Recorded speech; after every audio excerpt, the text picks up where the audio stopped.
What if I told you one of the best stories about human evolution is hidden inside the Croods? This isn't just a movie about cavemen. It's about fear. About a father who believed being afraid was the only way to survive. And what happens when the world changes and fear stops working? Because sometimes, the most dangerous thing isn't the monsters outside the cave. It's never leaving it. There was a time before cities, before machines, before history had a name, when survival was the only law and fear was the only teacher. In that world lived a family called the Croods. Not heroes, not legends, just survivors. And survival, in their world, was everything. The ground could split without warning. The sky could burn. Creatures with teeth like daggers hunted in the dark. Every sunrise was a victory. Every sunset was proof that you had made it one more day. And at the center of that fragile existence stood a father named Grug. He believed with every bone in his body that fear was the only thing standing between his family and extinction. In his mind, fear wasn't weakness. It was protection. It was love. Grug had one rule that guided everything: never not be afraid. Because in a world where curiosity could get you eaten, caution meant life. He told stories every night in the cave, stories where anyone who tried something new didn't survive to try it again. The moral was always the same: stay inside. Stay together, stay alive. And for a long time, it worked. The Croods were still breathing, still moving, still together. But survival is not the same as living, and that difference was burning quietly in the heart of his daughter, Eep. Eep didn't want just another day inside the cave. She wanted to know what was beyond the horizon. She wanted to feel the warmth of the sun, longer than the seconds they allowed themselves outside. She wanted something more than the darkness and the routine and the constant warning that everything new was dangerous. To Grug, the cave was safety. To Eep, it was a prison. And that tension, that ancient, universal tension between parent and child, is where the story truly begins. Because this isn't just a story about prehistoric creatures and collapsing mountains. It's a story about change, about the terrifying moment when the world you understand begins to disappear.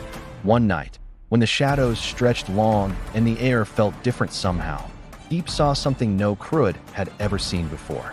A light in the darkness. Fire. Controlled. Alive. And standing beside it was a boy named Guy, who was everything Grug feared and everything Eep was drawn to. Guy wasn't stronger than the wilderness. He didn't fight it the way Grug did. He thought around it. He imagined solutions. He carried ideas like tools. And in a world built on instinct, ideas were revolutionary. Guy brought more than fire. He brought a warning. The world was changing.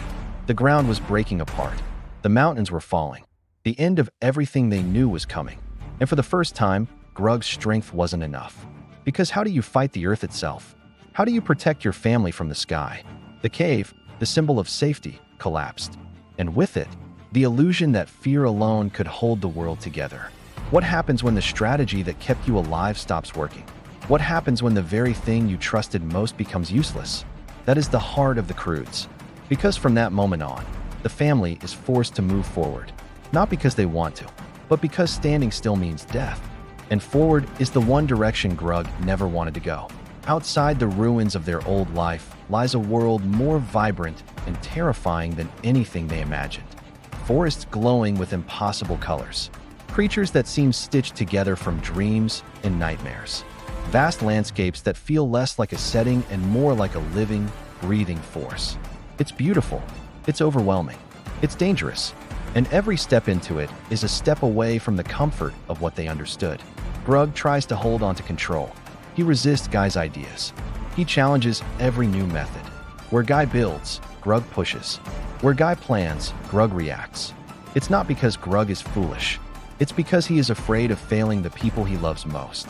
His entire identity is built on protecting them. If he admits that someone else's way might be better, what does that make him? If fear is no longer the answer, then who is he? And this is where the film becomes something deeper than adventure. It becomes a reflection of humanity itself. Throughout history, progress has always felt like danger at first. Fire was once terrifying. The wheel was once unnecessary. Agriculture was once a risk. Every leap forward required someone to say, "There must be another way." And someone else to say, "But what if that way kills us?" The Croods captures that tension in its purest form. Eep stands between these two forces, her father's caution and Guy's curiosity. She loves her family. She understands their fear, but she feels the pull of possibility. And that pull is powerful, because hope is powerful.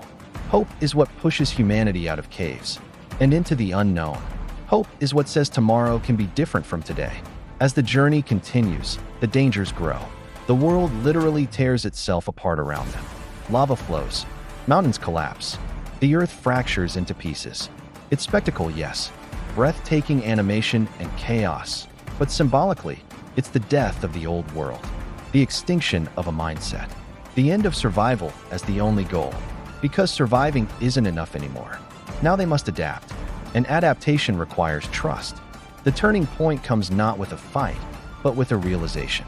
Grug begins to see that Guy's ideas aren't recklessness. They are evolution. Tools. Strategies. Imagination. He sees his family laughing in moments they would have once feared. He sees them discovering instead of hiding. And slowly, painfully, he understands that keeping them safe doesn't mean keeping them small. The most powerful moment arrives when Grug faces the ultimate test. The path to safety lies across a chasm too wide to cross. There is no brute force solution, no cave to hide in, no rule to repeat, only a choice. And in that choice, Grug does something extraordinary. He lets go. He throws his family toward hope, toward the future, toward light, even if it means he might not follow. In that instant, fear transforms into courage. Not the absence of fear, but the decision to act despite it. That is the evolution of Grug. That is the evolution of humanity. Because every parent, at some point, must release their child into a world they cannot control. Every generation must step into uncertainty so the next can stand taller. When Grug survives, and returns not as the enforcer of rules, but as a partner in progress, the family is no longer just surviving. They are living. They find a new home not in darkness, but in openness. Not in hiding, but in possibility. The cave that once symbolized safety is replaced with a horizon that symbolizes growth. The Croods may look like a colorful animated adventure, but beneath its humor and spectacle lies a profound truth. Fear is ancient. It kept us alive when the world was brutal and unforgiving. But hope is what built civilizations. Hope is what lit fires in the night and turned them into cities. Hope is what looked at the stars and wondered what lay beyond. Grug represents the instinct that kept our ancestors breathing. Guy represents the spark that pushed them forward. Eep represents the bridge between them, the future born from both caution and courage. And the collapsing world represents every moment in history when change felt like the end, but was really the beginning. In the end, the Croods is not about cavemen. It is about us. About families struggling to understand each other. About generations learning to listen. About the terrifying beauty of stepping into something new. It reminds us that safety without growth is stagnation, and growth without love is chaos. But together, fear and hope, instinct and imagination, they create progress. And maybe that's why the story resonates so deeply, because we are always standing at the edge of something unknown. The world is always changing. The ground is always shifting beneath our feet. We can cling to the cave, or we can step into the light. The Croods chose the light, and in doing so, they stopped merely surviving. They began to live.